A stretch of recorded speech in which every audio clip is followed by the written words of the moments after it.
The ANC, Pan-Africanist Congress and the Afrikaner Leadership Network met earlier this week to iron out tensions over legislation including the BELA and Expropriation Acts.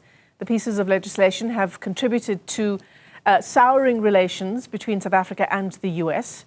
The three formations gathered in Sandton in an attempt to smoke the peace pipe and find solutions to what they've described as matters of national interest. Let's bring in now the PAC's spokesperson, Jaki Seroke. It's great to have you with us on the program. And in fact, it was the PAC that brokered this meeting.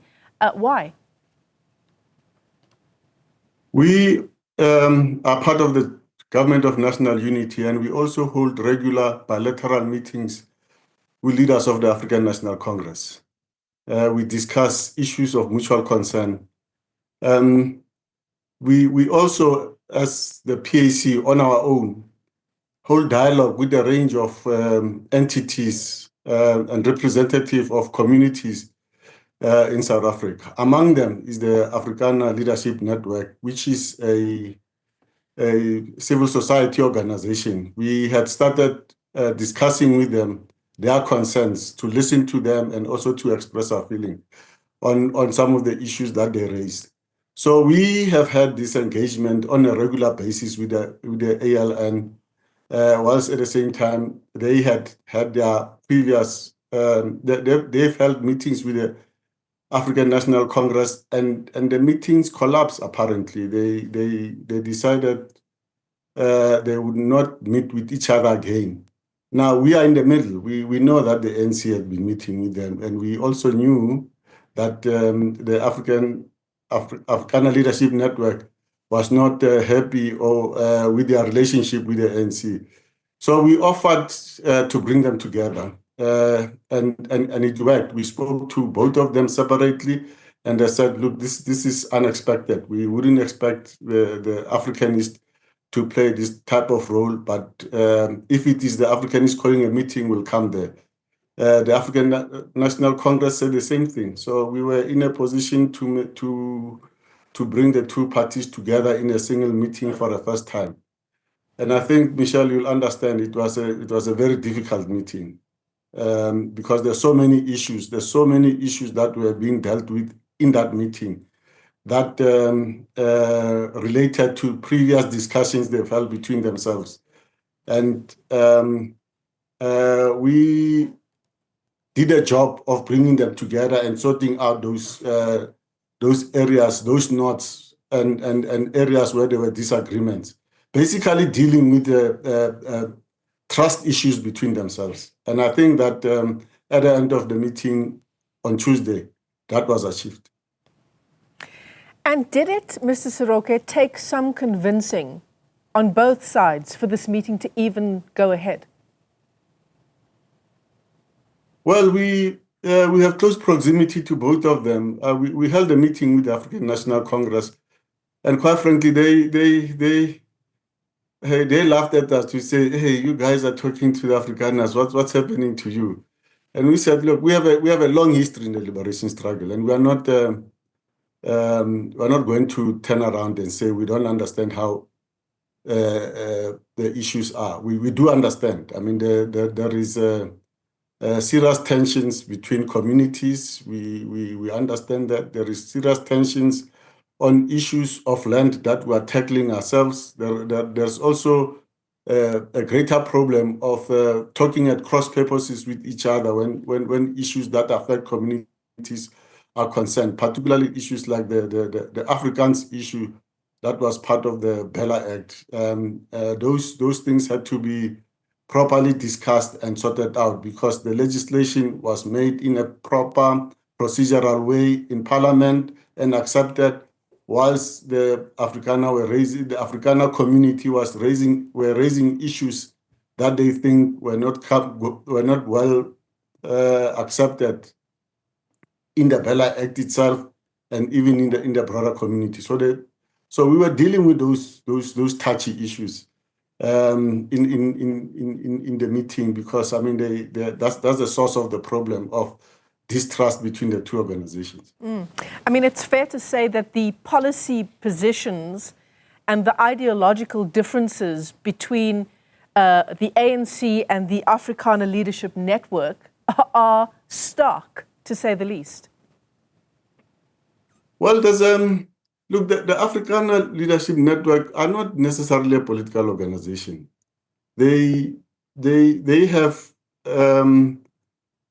what you'd call ideological differences, mainly because they play in areas they don't necessarily have to be in, like for going to the US and getting into the arena of international geopolitics and so on. That's a very difficult and touchy subject for them to get into. So those are the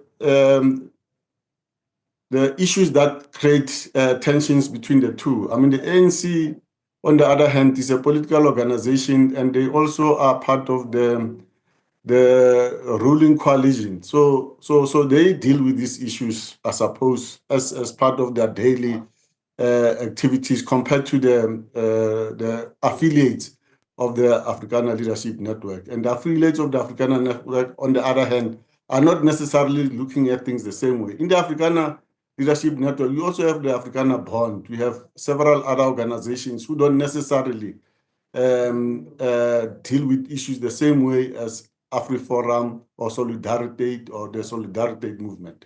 So these differences must be understood for you to resolve them when there are problems. Right. And how would you describe the robustness of this 4-hour engagement? No, I was chairing with the president of the PAC. We co-chaired as facilitators. And we felt that we would have a 4-hour, we had a 4-hour meeting non-stop, no smoke breaks or comfort breaks or anything like that, because that would mess up the rhythm of the meeting. But I can tell you, it was not an easy meeting. People were talking very forthrightly about their feelings and the way they think they were betrayed in the previous meetings, and from both angles. So, I mean, we say this to shorten it, but in some instances, expletives were used, and some even banged the table, and even threatened to walk out. All of those things put together made it a meeting where like board meetings where there's blood on the floor. So there were forthright discussions and quite frankly, dealing with the subject matter properly, including bringing it down to a personal level, because some people obviously some would say, no, I was misrepresented. You didn't hear me. So we dealt with those issues thoroughly, and we had to go have dinner together after the meeting, where these issues could be discussed more lightly and resolved going forward. I mean, in my introduction, I said that the formations gathered in Sandton to smoke the peace pipe, to find solutions to matters of national interest, but perhaps that's simplifying it. I don't imagine that there is a once-off, one-size-fits-all solution here, Mr. Seroke. Yes, but what's important is that we have worked out. I mean, this is a meeting of wise men and women who passionately are committed to peace in the country, who are passionately looking at safety for everyone, real patriots. So in the end, we worked out the mechanism to deal with these issues and not run away from them. We're not hiding anything or sweeping things under the carpet. We're going to deal with, they listed almost 6 issues to deal with and deal with them thoroughly. So we're going to address those issues. Among them, obviously, are things that affect me and you, regarding land, regarding openness towards each other, the whole issue of dialogue and so forth. And all these things need better space, and we need to confront them when we are no longer at each other's throats. That phase has been dealt with. We've dealt with it. It's in the past now. We're now going to be resolving issues together. We've agreed on that. So this first meeting took place sort of behind a veil of secrecy somewhat. what I mean by that is that none of us knew that it was planned or that it was about to take place or that it was taking place. Will there be another meeting? Can you tell us when that will be? Well, we have teams that will deal with these issues regularly. The meetings are not necessarily secret or behind closed doors for the sake of it. It's because when there were tensions, we obviously have to focus on the tensions out of the glare of the public eye so that we don't talk to the gallery, and we don't do cosplay, we don't do things that damage the process of resolving issues. So we've agreed on if you like, work streams to attend to the issues that are pertinent to resolving and attending to each other's concerns. And I suppose you can't... And all of these things will be open. It's not a secret. It is, right. We're dealing with things that are in the open. I mean, if someone is concerned with the BELA Act, for instance, it's an open act in the country. If someone is concerned with the Expropriation Act, it's an open issue. So we have experts, we have people who are knowledgeable, who drafted these laws to deal with and to explain them further, or to where there are problem areas to try and come with ways of resolving them. Right. And these steps have been taken before. What happened now is that there was a bifurcation, an interference by outsiders who messed up the way of looking at things. And by outsiders, I mean exactly that, because we've had the US administration taking pot shots at South Africa, making their own interpretation, which has nothing to do with the issues we're dealing with. So we really are attending to issues that the public has an interest in, and we're open about it. Just that whilst it is work in progress, we cannot disclose. Is there an outcome that you see or an outcome that you are aiming for as the PAC and as the organization that brokered this first meeting?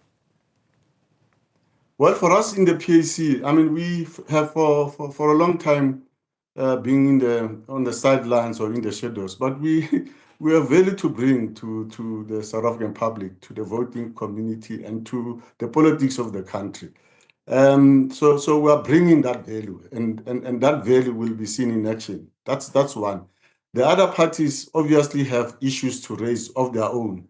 And I think the whole concept of dialogue, of engaging each other on issues, despite the fact that we may be having differences, is the beginning of a process to resolve issues and live together, having dealt with those issues. Mm-hmm. All right, Mr. Jaki Seroke, thanks very much indeed for your time, the PAC spokesperson there, on this meeting between the ANC and the Afrikaner Leadership Network over particular pieces of legislation, including the BELA and Expropriation Acts.